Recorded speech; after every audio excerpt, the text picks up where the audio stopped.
তোমার মনের মাঝে তুমি আমি 10 বার দেখেছি। আমি মনে হয় না যে আর কোনো ছবি আমি 10 বারের বেশি দেখেছি।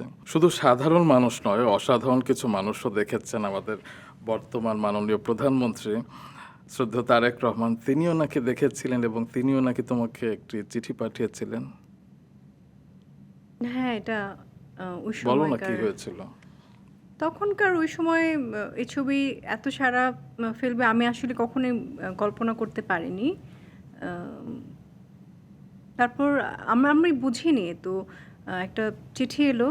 তো সেই চিঠি আসার পর যখন আমি দেখলাম যে এরকম আমাদের মাননীয় প্রধানমন্ত্রী এখনকার বর্তমান প্রধানমন্ত্রী উনি লিখেছেন উনি সপরিবারে ক্যান্টনমেন্টের ভিতরে একটা সিনেমা হল ছিল সেখানে গ্যারিসনে? হ্যাঁ ওখানে গিয়ে ছবিটা তিনি দেখেছেন এবং এরকম ছবি আশা করছেন আমাদের ফিল্ম ইন্ডাস্ট্রির কাছে এবং এরকম ছবি যেন ভবিষ্যতে হয় ধারাবাহিকতাটা থাকে এরকম অনেক কিছু দিয়ে ইন্সপায়ার ওনার চিঠিটা ইন্সপায়ার করেছে আমাদেরকে অবশ্যই। এবং প্রত্যেকটা শিল্পীর নাম উল্লেখ করে লিখেছে যে আমরা এরকম ছবি আরও ভবিষ্যতে চাই।